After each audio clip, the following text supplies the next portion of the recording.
Yeah, boy. Check out these muscles. Welcome to our Friday. Ooh, I can see him through the shirt now. You know what I'm saying? Okay. Yeah. I can see him. I see it. Lose another 20 more pounds and get me another wardrobe. Be all nice and tight. Yeah, just like a seal. Extra slim. Slim fit. Slim fit. Yeah. Athletic cut. Make sure it's not any more. I don't know about 20 more pounds. Maybe. Yeah, I could do 20. I think just bulking. No, I'm not trying to bulk. Then no. I'm trying to go down weight classes, not going up weight classes. Well, I mean, muscles, heavier than fat, right? I understand what you're trying to say, but they're more dense. Yeah, So but you want density. you want to expand muscularly. I'm just saying, Hi, my name is Joseph.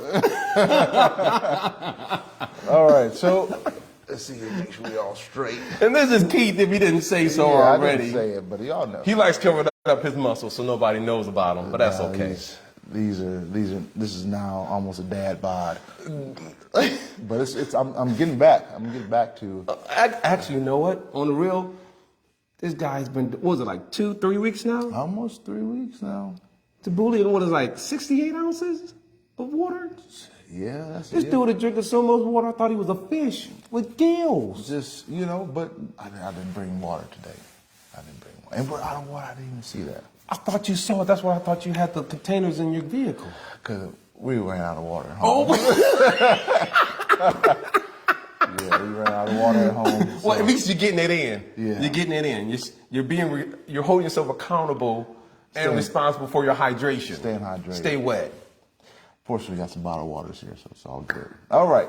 So we are on the fourth element of communication, which is assertiveness. We finished last week with manipulative communication, and that was fun. Mm-hmm. So we will start this Friday Flex with assertive communication, and I found a really nice article, and I'll read some of it, and then we'll kind of break down some points of assertive communication, what it's not, and what it is. And let's see. We know it's not aggressive. We know it's definitely not aggressive. and funny thing is, and I'm pretty sure it'll probably address this in what it is and what it's not. Mm-hmm. But sometimes people who may have either low self-esteem or people who are hypersensitive due to whether upbringing or just mental disposition, can perceive a boundary or can perceive someone being direct as offensive or perceive it as harsh when it's just clear. It's just being clear. It's just being clear. Yeah. Nothing wrong with being clear. Especially if someone's style of communication is more passive or more indirect, then some form of communication that is direct will be felt as, oh, that hurt, or I don't feel comfortable by your directness. Some form of communication, or people communicate that in a passive way, can feel that way. I'm sorry for laughing, y'all, because I'm trying to think of like real life scenarios, like when someone says, "Give me your money." I'm just being direct and being very clear. I guess it's you. I guess so. Here you go. I like that shirt you're wearing. Give me your wallet. It's like, it's being clear, I mean, they could have been a little more aggressive than that, but, at least they're being direct and honest. Yeah. So they weren't just beating around the bush, You're right. That is clear. Give me your money or I'll shoot you. I got something to share with you guys a little bit later. Okay. Don't forget it. I'm not going to forget it. Okay. All right. You can't post it. I'll put it that way. Oh, okay. It's not rated. It's not suitable for work environments? Well, work environment, adults, children, anyone on a spiritual path, anyone who is not on a spiritual path is not suitable for anyone's ears. So I'm just going to paraphrase it for you. Okay, all right. you know. I almost cried when I listened to it. Oh, okay, all right. I was like, this is so harsh. So I love it though. we're gonna. So these are some points. So it says assertive communication means expressing your point of view in a way that is clear and direct while respecting others. So the emphasis is respect. The delivery. The delivery, the eloquence. I guess what Delivery. It's how it's delivered. It's how it's delivered. Yeah, because sometimes it also depends on the relationship. Meaning sometimes if the relationship is important to anyone, you want to deliver it in such a way where the other person can actually understand the point and not be offended. You know how we were talking about, aggressive, assertive, offending someone. Someone may consider something to be harsh, but you're just being kind of clear. Yeah. But like really taking into consideration, to what degree am I, or shall I say, is this relationship important to me? Yeah. This person is important to me. Now, there are some people, you will be very clear and respectful, but don't really care for the relationship. Right. It's not like you're trying to maintain a relationship with that individual. Not that you don't care about the person. It's just you're not interested in maintaining a relationship with that person. And so it's just a brief encounter, and still being assertive, being respectful, right, or responding in an intelligent way. Kind and intelligent way. Yeah. Even though the other person is acting ignorant or unintelligent. Yeah. Yeah, that's true. It says communicating in an assertive manner can help you to minimize conflict, control anger, have your needs better met, have more positive relationships with friends, families, and others. So one of the things, there's 4 points: to minimize the conflict, controlling anger, having needs met better, and more positive relationships. The thing that stands out is having one's needs met better. So the reason why this stands out to me is that... That's a net right there. Oh, I thought you were going to say a bug. Well, we saw what happened when you get a bug on you. It's only the ones that move fast. Or sting. Either of those two. They're fast mover or stingers. Okay, what was I saying? All right, needs met. Yes, needs met. Needs better met. Yes. Better met, yeah. Better So, met. Why this stands out to me is because when someone is not very clear with their intentions in the beginning, then... Listen carefully. Yes. If they're not clear in the beginning about what they want or what they need, then they're leaving their expectations or their hopes and aspirations up to a person that doesn't know what they want. And so that person will operate and do what they normally do with respect to how they think what someone may want. And all that time, the person is feeling not heard, feeling not respected, feeling undermined. But when they don't initially come in explaining what it is that they want clearly, respectfully, I should say. Yeah, no, I got you. Respectfully and respectfully, yeah. And if that same person, for some reason my nose is congested. Excuse me. I'm sorry. If a person does explain in the beginning, hey, in this relationship, whether it's professional, whether it's personal, whether it's spiritual, if a person says, hey, this is what I'm here for, this is what my expectations are, Preach. then those who are in the relationship, whether it's a leadership position, whether it's a spouse or boyfriend, girlfriend, or whatever. Right. Or any position. Any position. Right. Then that person knows, hey, I can meet these, these needs. Or I ain't got it. Yeah, exactly. Because the other person is not a mind reader either. Exactly. So and it's wrong to expect or assume or put false expectations on another person too. They say, what does it say about assume? It makes a donkey out of you and me. Me. Assume.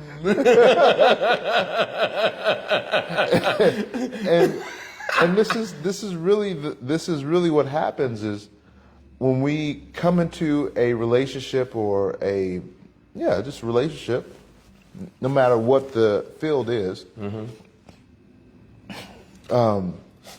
if we do not know what we want, then the person that we're dealing with, if they don't know what they want, then I'm going to assume what they want, and which will probably be not even closely related to what they want. Yeah. So it's because of lack of communication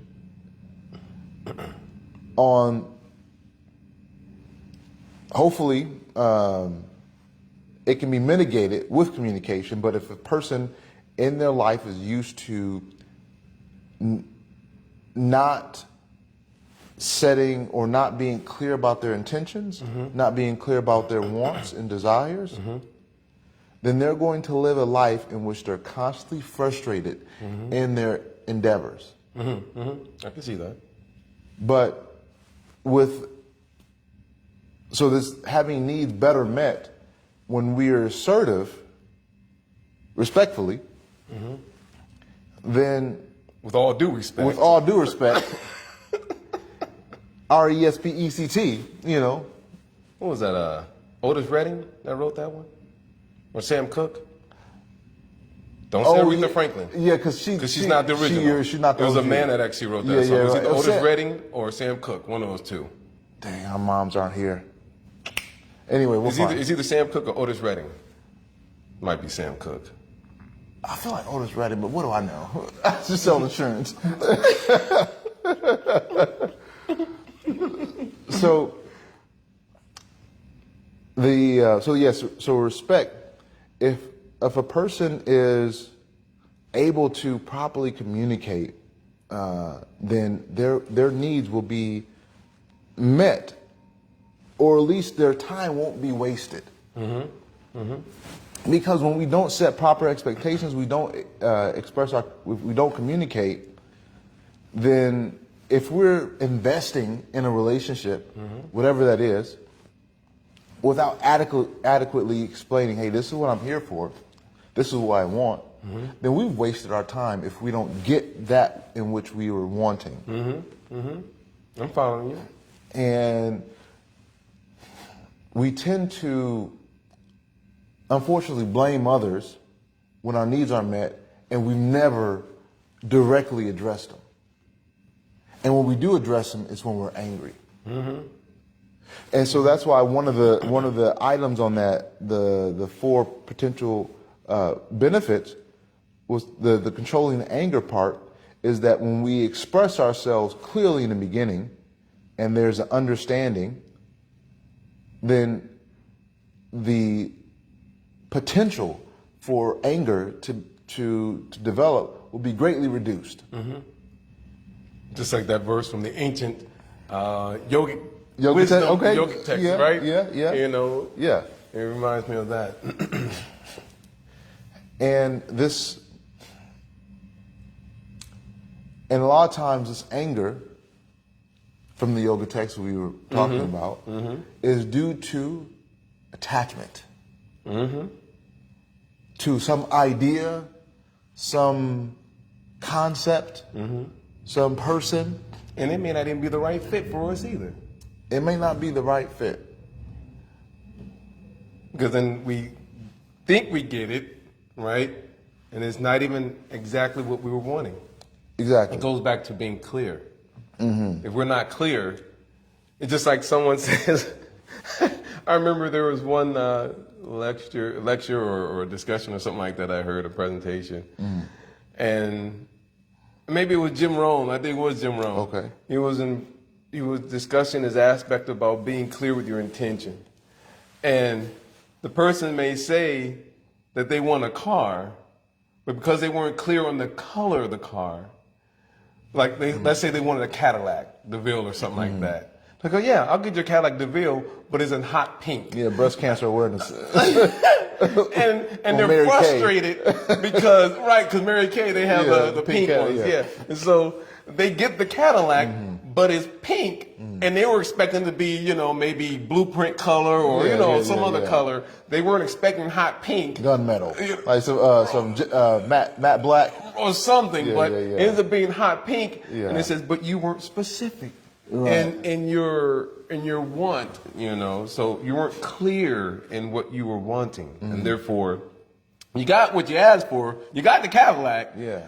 You just didn't say anything about the colors. Wait a second. I thought your mom said she wasn't going to be there. Both our moms are here. Look. Mama, Mama. You said you weren't going to be here. You were healing.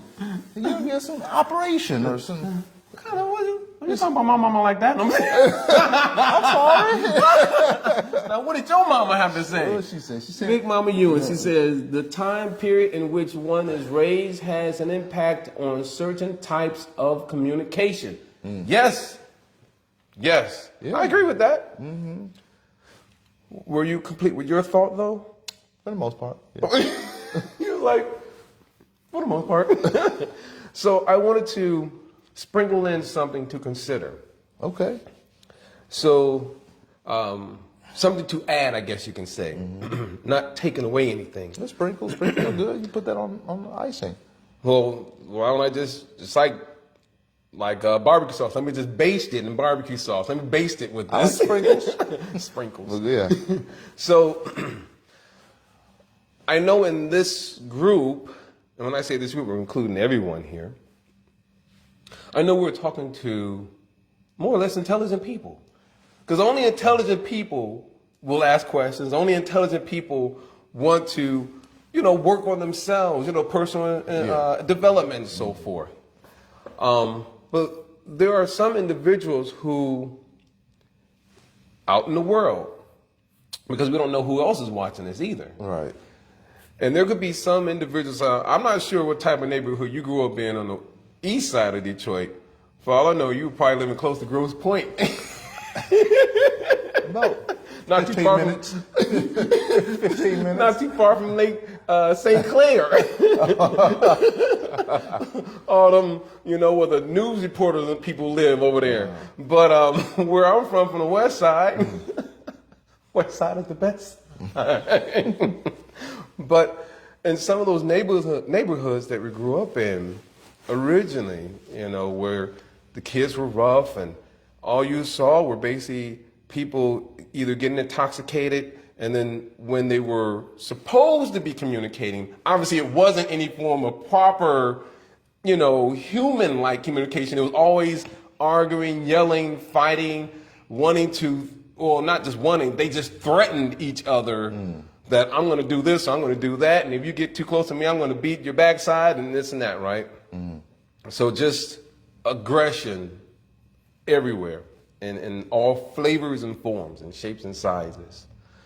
And so when it comes to being intentional, when it comes to living in one's highest truth, when it comes to living with high standards or values, having core values, it clearly requires one to really sit down and reflect and carefully think, what is it that I truly want? And having that clarity that you were pointing out originally, because without being clear, then and we place an unclear, expectation out there, and then is not met again because we were not clear. We end up getting a hot pink Cadillac when we were looking for gunmetal or something. Yeah. So my thought in terms of for those individuals who are not familiar with sitting down and thinking about what they want, or those who aren't even aware of that. I'm just thinking, how does one come to that level? Because in one sense, what we're talking about is a high level of intelligence and a high caliber of person, you know, Right. someone with sophistication. But what about that person who's not there yet? Right. Who has not seen any good role models in their community? All they've seen were drug dealers or night walkers and Pusher man. the pusher man. I'm your mama, I'm your daddy. But who see bad examples in their school. When we turn on the television, our television tells us, based off of the media and what we see in terms of music videos, people who we idolize and so-called look up to, whether they are athletes, rappers, singers, musicians, dancers, people that, again, celebrities in some way, shape, or form, we look up to them, we idolize them, and we see that they focus on speaking in an aggressive manner. They could be, some of them be physically violent towards other people. Yeah. And when we see this in our communities, we see this on TV, we see this in our homes, we see this in our schools. And I'm just thinking, how can one be fortunate in one sense to come across the right way of doing things? We may not necessarily be perfect at something, but we can always do things right in terms of being intelligent about our communication and so forth. But I'm just thinking, how can one stop this downward spiral that we see? Because I'll give you one example. When we lived on, when I say we, you know, my family, when we lived on 18700 Santa Barbara in Detroit, still on the west side, about a mile and a half, maybe a half a mile or a quarter mile from Livernois, 7 Mile, Livernois, right? There was one kid that lived down the street. Nice guy. But again, we already graduated from school and everything, and I was already in college. They weren't in college, but they already graduated from high school. And he was down in his basement with some, what he thought were some friends or some buddies. They're down in their basement gambling, just shooting dice. It could be just as innocent as playing a game of Uno or checkers. But still, obviously, money involved in this situation. And he gets murdered in the basement of his home. That is how they communicate.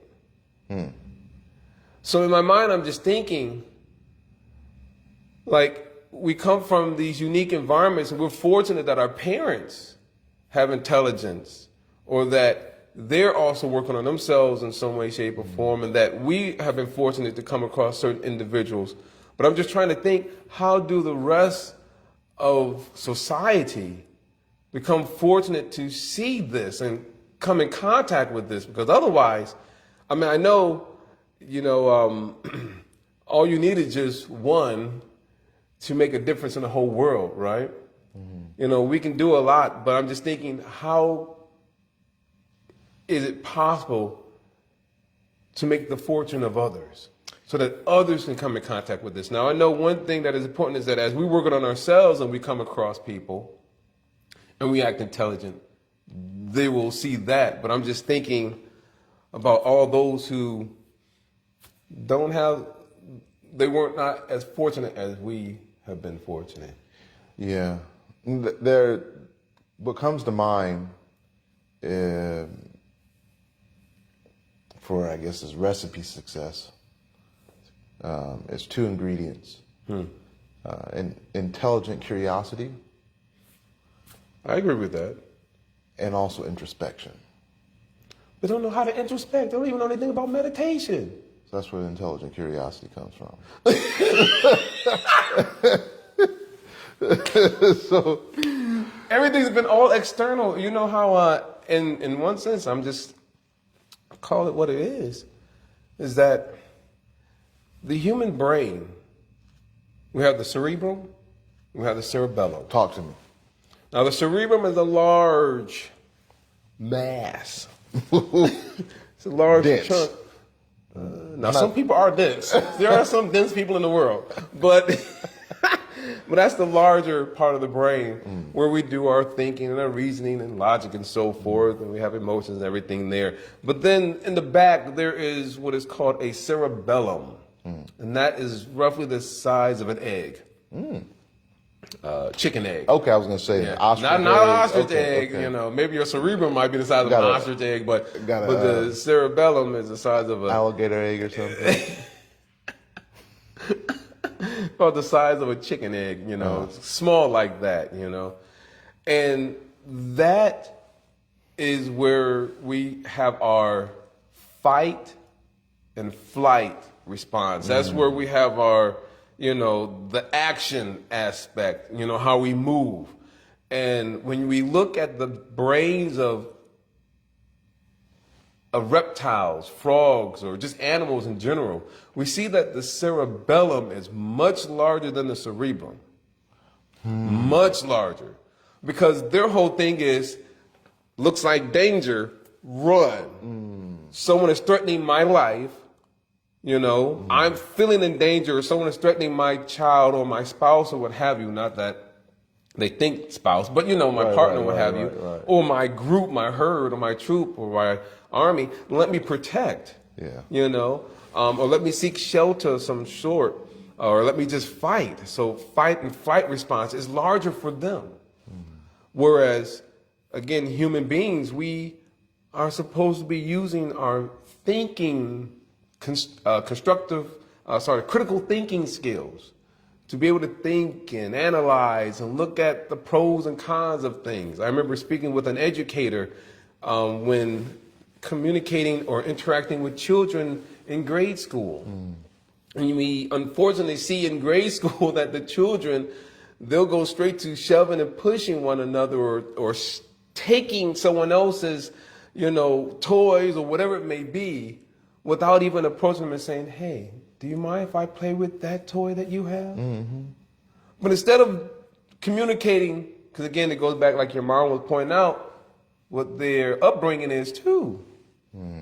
This is what, you know, the village is teaching this child. Yeah. So we all have some aspect in this or part that we're playing. So the kids, they go straight into shoving, pushing, or yelling and screaming, crying, the whole works, the waterworks. And there's no, like, kindness. There's no, like, hey, you know, and I guess what I'm trying to say is really, I think a big part of it is it's supposed to be taught in the home, but it's also important that it's taught in the schools, too. But this isn't really taught in schools. Yeah, no. It's just what you understand on paper about math, arithmetic, you could say, or reading, writing, stuff like this, the sciences. But there isn't anything taught in school about how we are to communicate and interact with each other. With intelligence. You know, I remember the first time I came across meditation with Mr. Muscat, Mark Muscat. I remember his name. I was only 13 years old at UD Jesuit High School and Academy. I was in the academy. I was in the 8th grade. And he would have us do this meditation. And that was the first time I've come across someone actually showing us how to meditate in the Catholic Church. And you know, it was a guided meditation. So then you start to look at things a little bit differently. Otherwise, if I was in a different school where I wasn't fortunate, most of us would have just been in detention, and then there wouldn't be any further conversation about what we're supposed to be thinking about. Detention is supposed to be some place where there is correction made in terms of, you know, what we did and then how we can do it in a much better way, at least in my opinion. Yeah. But a lot of times when we hear about detention, it just everybody just sitting in a room for a certain number of minutes, could be half an hour, could be an hour, whatever it may be. And there isn't any education. Therefore, it's like a negative reinforcing of our ignorance. And thus, we're not progressing as individuals. We're not having that personal development. We're not learning any skills from our teachers or those who are supposed to be role models and mentors and leaders within society. And then we're just stuck where we are. Yeah. Until we come across some situation where, unfortunately, it may be just too late. And what I mean by too late, meaning like my friend E, who he gets shot and murdered in his basement, or, you know, people are just at each other's throats and someone's going to jail. Now you got something on your record. Yeah. Yeah. Or we see that someone needs something, and you know, I want to bring this in real quick. What I was going to mention to you a little earlier. So I was sharing with my mom, there was this clip. I guess the name of the movie is called The Onion. I may be wrong. I don't know if that's truly the name, but that's what it said in the title, The Onion movie, or a clip from The Onion. Okay. So there is a African-American male or black male wearing a stocking over his face. Okay. He's an armed gunman. He goes into a bank, and he obviously, with a very aggressive, angry-like voice, he's holding up the teller. Now, in this bank, they're all, you know, Caucasians. So he's waving his gun, and he's like speaking loud and harsh and using harsh words and everything you can imagine. And the woman, the teller, says, "I'll give you what you want. You know, how much money you want? How much money you want?" And the gunman, he says, "What, you think just because I'm a black, angry man, waving a gun, yelling loud, you think I'm coming here for some money? For just some cheap handout? That's temporary. That's not going to solve my problems. I'm coming in here for a job. Now, what I want you to do, I want you to go into the back, talk to your supervisors. I want a 40-hour job, paid vacation, paid time off, paid leave or whatever, with all the benefits. And I want that job now. Because with a job, I can develop skills, I can get experience. You know, that's what I want." But he's coming in as an armed gunman. Yeah. But that's what he's wanting. And so he's speaking harsh words. You know, the F-bombs and the B-bombs and all these things, the M's, the F's, and A, B, C, D, E, F, G's, and X, Y, and Z's. And so he's on the phone, and he's taking care of everybody, the client. So they actually give him a job. He's taking care of, and again, he's still using the harsh language. He got the stocking cap on his head. He's still waving his gun around, and he's still doing a job. And what is more interesting or fascinating to me, as he does this, he gets promoted to like the supervisor, customer service representative, the whole thing, still with the gun and everything. And his name. He still has his gun? Yeah, he still has the gun. He's waving the gun around. He's still titled the armed gunman, and you know, and he's still taking care of everybody, right? So now they promote him. He knows his stuff. So it's not like he's stupid. He knows his stuff. He's giving sound advice, you know, financial advice and guidance and counsel to clients and customers. Bless you. God bless you. Thank you. Thank you. Thank you, Father. And so he's giving sound advice. So he's promoted. He has his own office as an accountant, you know, and he's really doing, you know, some important banking and everything. Still wearing a stocking cap and everything. Then someone else, another black guy, comes in, tries to rob the bank. Again, with the stocking cap and the gun and the whole thing. And that guy is asking for money. "Give me all the money. Give me all the money." So the armed gunman, the original armed gunman, who is now like a banker and he's making more money now and everything, still with the gun, and he gets up from his desk. He pulls up behind the other armed gunman, the second one.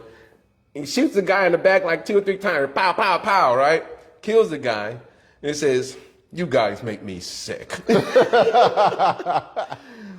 always coming in looking for a handout. Why don't you get a job like the rest of us? And when I watch this, letting the harsh words slide off like water on my back, like the back of a duck, just letting it slide off, roll off. And just looking at what is actually being presented. And it's like, wow, look at how sometimes we have to be a bit assertive. Maybe not in that way. You don't need to necessarily wave a gun. But look at how assertive we need to be in this world if we actually want to get something.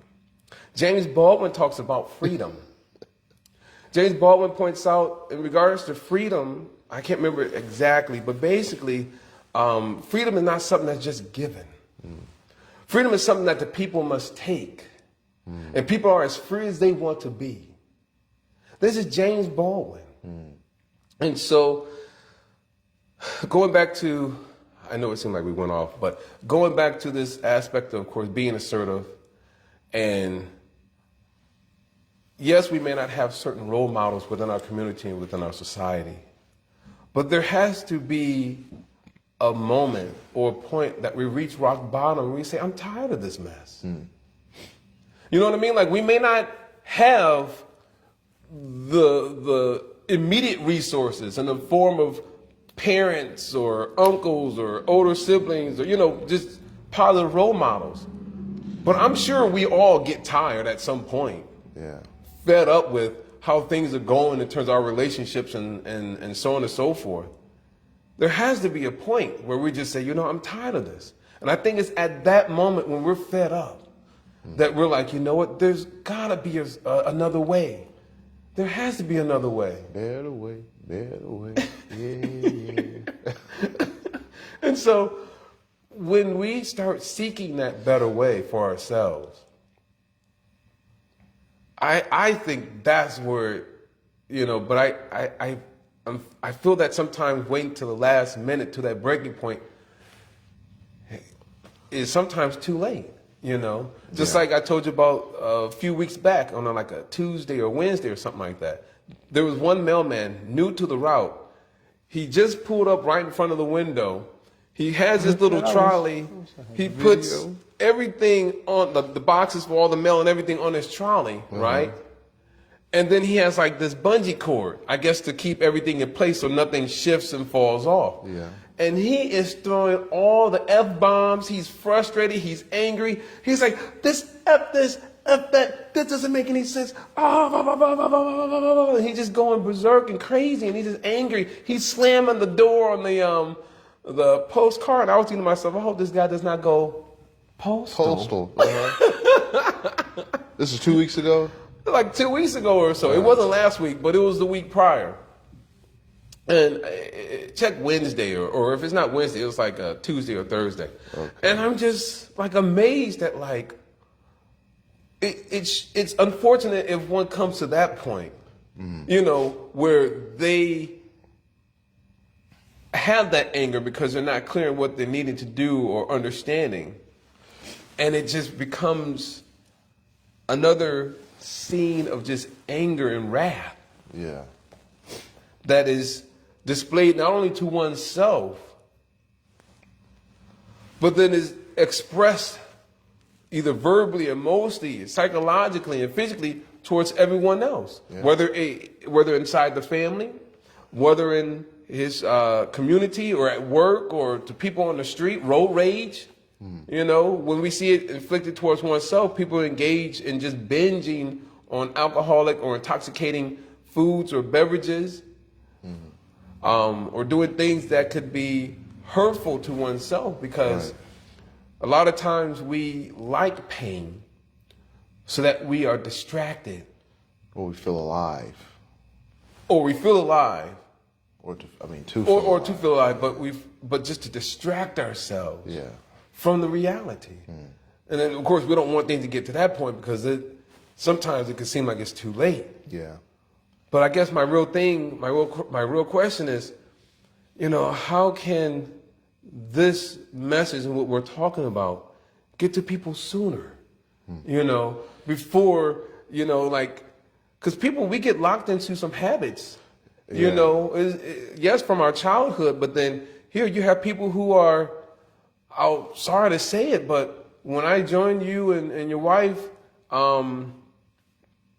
at the, what was that called? It was the June 18th. Juneteenth. Juneteenth, thank you. I was close. June 18th. You almost had it. You almost had I it. guess I better handle my black card. I'll be taking this now. You'll get this back next centennial. I guess it's June 19th. Is that, oh, well, take your black card. No, I'm saying. That's the white card. This is the white card. Blend in. But I'm seeing men and women who are in their 60s. And they're walking around as if they're like 12, 13, or 15. Yeah. And it's like, wait a second. Why are you afraid to act your age? To step into that glorious position. Yeah. Be a queen, be a king. Yeah. You don't have to be the joker. You know, or someone low on the totem pole, for lack of better words. Yeah. You know, a goofball or something like that. Yeah. A couple things you mentioned, and one thing I wanted to say, but first, your mom was in the doctor's office while she was listening. Oh, she a freak. Sorry, Mama.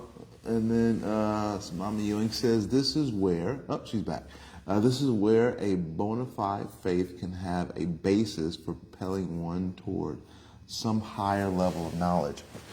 So, to that point, I can dig that. To that point,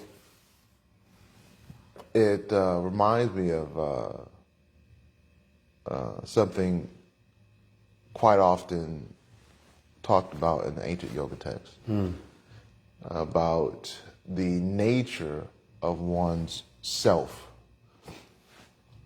being full of knowledge, right? And in a very unconditioned, pure state full of knowledge. So with knowledge comes curiosity, right? So that's why when I was saying, when you were asking, how can a person who has been raised in such a destructive, debilitating environment, how can they have access to elevated thought process or maturity in words, speech, and action? And so the reason why I didn't say curiosity and leave it at that is because there's different types of curiosity, right? You know, It's true. Yeah. And what did I say? Curiosity killed the cat. The satisfaction brought him back. Satisfaction. Yeah.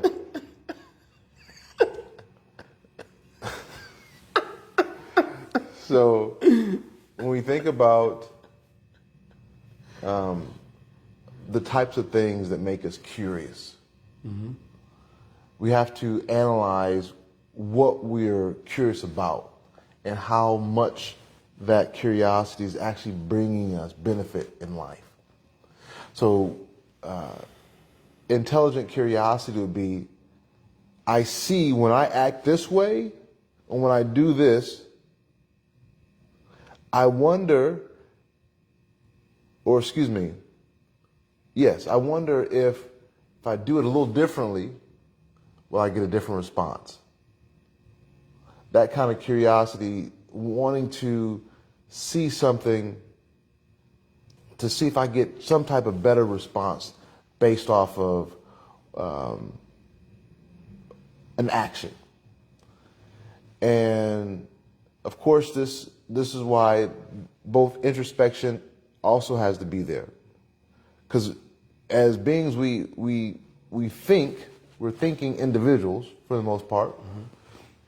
Not everybody uses their brains. Because we have this. That's what I'm referring to. I'm referring to Cerebrum. people who aren't using their brains much. So we all have the cerebrum. We got both a cerebrum and a cerebellum. But the cerebrum is what we use, what we should be using more often. Correct? Yeah. We're supposed to be. We're not doing a good job of using it, but we're supposed to be using it more. So we're given these tools. Well equipped. We're well equipped. However, if we don't have the intellectual or intelligent curiosity, then even with tools,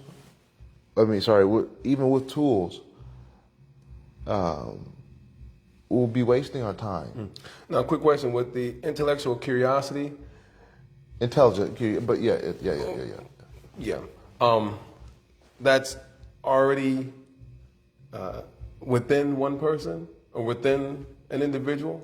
So that the reason why I'm asking is because I'm again looking at individuals who don't know anything about that. Right. They don't introspect. They're not looking at discernment or using intelligence to make proper discernment.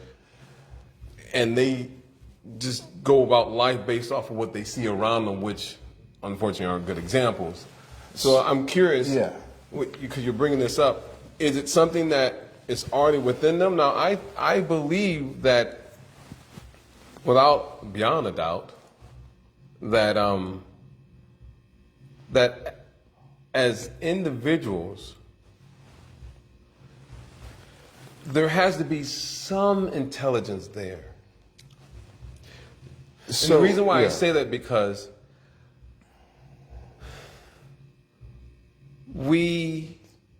and I'm sure even today's youth, we have to use intelligence to be able to make discernment between an apple and an orange. Right. To make discernment between a Macintosh and a Jonathan apple. Okay. Reason why I'm saying is because it still requires intelligence to make discernment between two things that may even look very similar. Right. You know, one of these things don't look like the other, kind of a thing, right? So there has to be some intelligence there. There has to be intelligence as we see. I know cartoons are not the best example, but many of us grew up watching Warner Brothers, Merry Melodies, these cartoons like that, Hanna-Barbera, Right. And we a lot of times see in these cartoons, there's an angel that sits on one shoulder and a devil that sits on the other shoulder. Mm-hmm. So there is something that is right and there's something that is wrong. I have a choice. Right. Everyone has choices. So I feel confident that there has to be some intelligence there. But it seems as though, unfortunately, we make the wrong choice every time. Because we think that this is the only way. Or maybe there's some fear. Yeah. That may be another avenue, not to jump too deep into that, but that there's fear. Because I'll give you an example. When people decide to go a certain route, want to change their life a certain way, and if you're used to being in a certain neighborhood where everyone acts a certain way, could be harsh, aggressive, then they start looking at you like, oh, you saw. You just got saw. So then people want to start picking on you, bullying you, harassing you. Right. Even though you're trying to make a change in your own life, or you want to make a change, you're trying to use intelligence. Obviously, in those situations, there has to be a buffer created. Like your mother's teacher would point out, that if you cannot make a mental buffer, in those cases, you can't do a mental buffer. You have to create a physical buffer, which in some cases you have to literally relocate yourself. Right. Uproot and transplant yourself somewhere else, so that you're in a better, more conducive environment, so you can live the life that you're wanting to have. Yeah. So, which is a good question. one of the things that we find as we go deeper into one introspection and from a personal level and also a spiritual level, we understand that this concept of curiosity really develops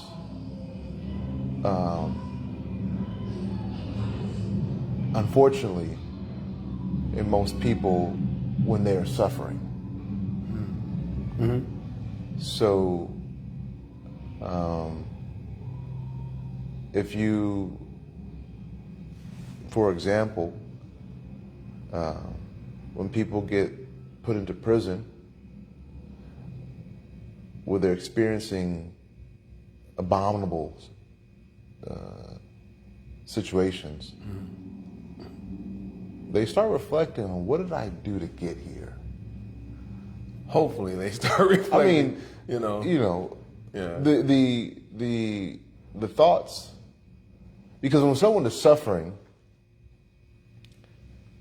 they have time to think, then naturally, the human condition is when we start to suffer, we naturally look for, is there anything better? What can I do to have something better? But I think that somebody snitched on me. You know how you have some people who may be in prison and they're not, unfortunately, not getting to that point where you're talking about. They're thinking, oh, I can't wait to get out of here. So-and-so, set me up. So-and-so did this and that. And it's like they're not getting the point. They're missing the point of doing time, for lack of better words. Yes. But those who do take proper advantage of that opportunity, like you're saying, like the Oswalds in the world, from A Living Color. Oswald, he's the one that's like, so it comes from the Latin root word jalapeno. So, my brother, you are so metamuso. So to be even more clear, one has to hit rock bottom. Because when there's no floor, when there's like no more room to go any further, that's it. It's like, oh shoot, and sometimes it takes these experiences for those who are hard-headed, like most of us, to start inquiring, going deeper, and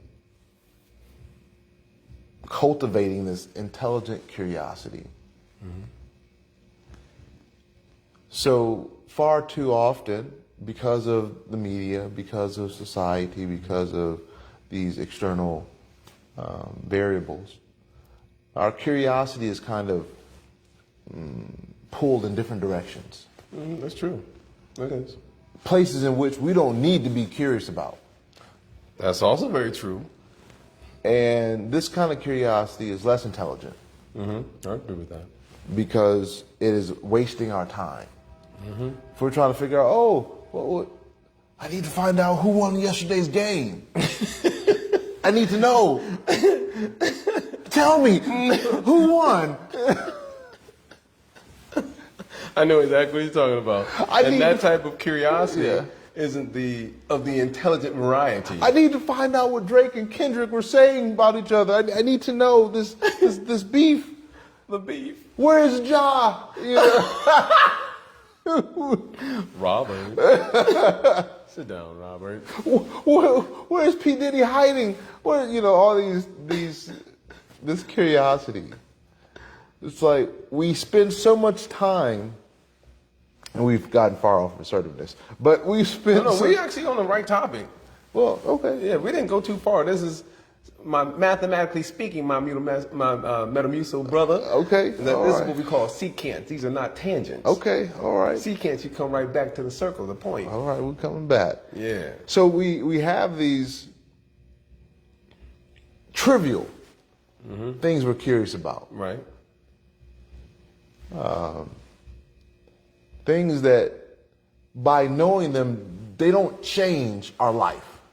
Right. No, they don't. They don't enhance the quality of our life either. No, they don't. They're just little bits of information we just add to our day. Yeah. You know, oh, That's nice. that's cool. Good for you. Yeah.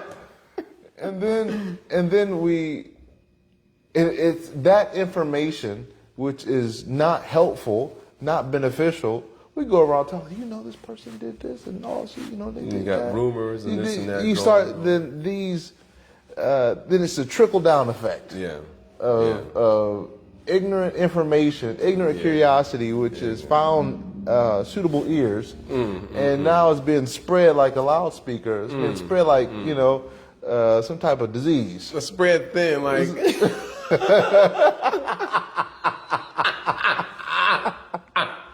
Like a mother of three in a one-bedroom apartment in the Bronx, working 3 jobs. Yeah. So we have to have intelligent curiosity in order to really make any type of dynamic impact on our life. Because anything less will only lead to frustration, a person's needs not being met. And the need that we're all looking for is healthy relationships, healthy communication, which is based in a loving environment. Yeah. And when we are not students of love, students of proper communication, I like what you said last time. Ambassadors. Ambassadors of love, yeah. When we are not role models, then those who may have some level of trust or faith or they may look up to us, we will let them down. Because we don't hold these qualities. So, I mean, that's pretty much all I was trying to say, in that part. Yep. I'll just sprinkle in some positive proofs, you can say. Okay. That sometimes you'll see some of the big homies, the OGs, the double OGs, and especially the triple OGs. Okay. That these guys that were in gangs back in the 80s and 70s and so forth. And they were behind bars for a certain number of years, decades, and some of them. And when they come out, they do not behave or act in the same mannerism as the younger gang members. But as OGs or higher up, double and triple OGs, they being in a respected position and in a role model leadership position compared to the younger ones that are just trying to put in work, they are telling them, hey, I wasted my life behind bars. I killed this person, or I robbed, these people or these businesses and what have you, and it got me nowhere. Like they're going back and telling the younger generations that are in the same gang that they're in that, hey, I didn't want that life anymore. So I went and I got a job. I'm an entrepreneur. I have a family. I'm doing it right. And they're going back and they're trying to encourage these youth to also do it right as well. And those are usually like your double OGs and triple OGs that's been you know, they're like in their 50s and, you know, like this. But there are people, even Tukey, I think he was one of the guys that started the Crips. I can't remember what the word Crip means again. It had actually a very important meaning, the word itself, like C-R-I-P. But his whole thing was actually, and this is where people misunderstood the gang itself, was that the communities were being harassed by a bunch of knuckleheads. And so Tukey and some others, they formed the Crips, not that they were trying to be a gang to get caught up in the other stupidity, but they were simply trying to protect the women and the men and children in their community, because they were tired of being bullied and harassed and shot at and stabbed, you know, and robbed and all these different things. Their whole purpose was to protect their people. That's it. Not to get caught up in the stupidity that we hear about nowadays, the people stealing someone else's catalytic converter and all these other stupidity and so forth like that. So things get confused and distorted down the line, but a lot of these guys that were around in the 70s and 80s and early 90s, going back and trying to educate these youth that, hey, you're not doing it right. Right. You know? Yeah. At least we had higher standards back then. You know, a lot of them wouldn't know that they were part of a gang, but they would at least, you know, stand up. They had some etiquette about themselves. They helped Mrs. Jones carry her groceries inside her house. You know, they weren't trying to rob her. They weren't about that life. We can even look at hip hop, you know, back from the 80s and so forth, early 80s. It was about people respecting themselves, getting an education. You know, people who were thinking, using their brains instead of being fully dependent on their cerebellum. Yeah. They were trying to be constructive and positive and uplift themselves and uplift their people, you know, and talking about unity and love and respect. Yeah. U-N-I-T-Y. You know, and then now when you look at hip hop and rap now, it's no longer about disunity. that. It's about, you know, exactly, it's this disharmony, this unity where people are at each other's throats. They want to fight. They want to threaten this person. Oh, you disrespected me. I'm going to do this and that to you and your family. And it's like, come on. Yeah, you're better than that. Be better. Yeah. Be better. Don't do better. Just be better. And so getting back on track here, that yes, one eventually will come, because everyone has intelligence. Whether we use it or not, that's a whole other story. We have that tool. But, and can jump in on neurolinguistic programming, that the brain is always looking for a better way. We see that in the neurolinguistic programming books, NLP. So this intelligent curiosity and this introspection, it has to be there. We have to do it. And we also have to encourage each other, you know, the youth and so forth, to also do it as well. To look at how they're interacting with each other and how they could do things better. Or what is the right way of doing things? Again, we may not necessarily be perfect, but to do things in the right way.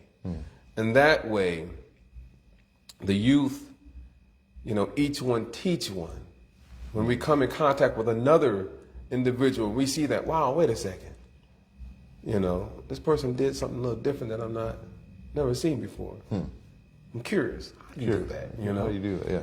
You know, and then in that way, it can radiate and spread out, you know? Yeah. But yeah, we have to make sure we're doing it ourselves. But yes, whenever we come across the youth within our own family, we don't have to, you know, save the whole world in one sense, but do something that is practical. You know, we have to always enthuse and enlighten each other on these things, and our children and nieces and nephews and so forth. And in this way, it spreads out, and everyone will become fortunate. one thing I want to say, we'll kind of close up. Get used to it. Just get used to it. Yeah, one thing that I will say, and this is something we talked about many episodes ago, and going back to this quality or the question that you had about how does one develop that intelligent curiosity and introspection and so forth, because these things are inherent from a yoga perspective. These are all like inherent within us. Yeah, they're just like seeds. They just need to be watered. They just got to be watered, and the weeds have to be removed from from around it. That requires intelligence too. Yeah. So one of the things we talked about a long time ago, but it fits very perfectly here, is that due to the nature of human existence being, for most humans being hard-headed. It's real. It does exist. Stubborn, hard-headedness. We sometimes, for those who do not quickly adjust their hard-headedness, or listen to higher authorities or more reasonable, rational authorities, then we have this coal-like personality. Rick James, he was as cold as ice. I was saying coal, like, coal form, like coal, C-O-A-L. Okay. Yeah. And so this coal has to be put under pressure. Has to be, there has to be some intense experiences over a period of time to bring out the brilliance of the diamond that is inherent within everyone. Because we all are diamond-like personalities covered by coal.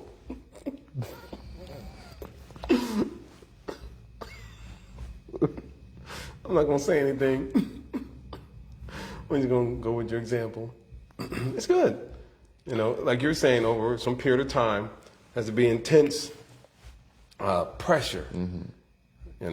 Has to be tested.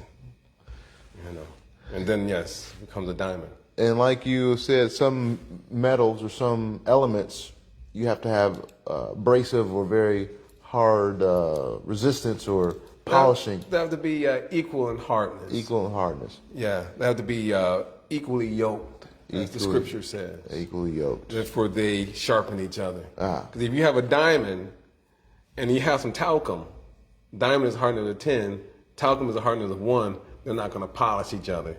It'll just destroy the other, so. So they say iron sharpens iron, is that what they say? Iron sharpens iron, steel sharpens steel. So diamonds sharpen diamonds. So if you have a hard head, then you need a hard experience to equally, kind of polish you up. So this is unfortunately why some experiences are perceived as bad, but they're actually, when we really investigate, we need it. Yeah, we need it. It's just like the example I like to give sometimes, and I'll keep it super quick, is when I remember working in the dining services at University of Michigan, Ann Arbor. And macaroni and cheese day, yes, it was an amazing meal. We enjoyed every bit of it, but it is extremely difficult to clean the cheese out of the metal casserole dish. It was all metal. So you had to do more than just elbow grease. You had to run it through that steamer multiple times, and you had the scraper that you had to use, but it was needed so that you can actually get it clean. One thing that's beautiful, as you're pointing out in the ancient yogic text, points out that, and just to be very clear, in the ancient yogic text, hell is not defined as being an eternal place. It is actually a place where not everyone needs to go there, but those who need to go there can get the necessary elbow grease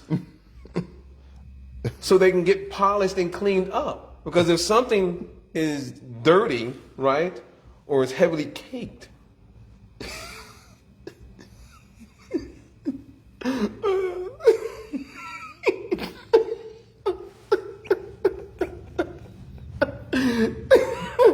okay, if something's really dirty, greasy, and it's all caked up, whatever, like that,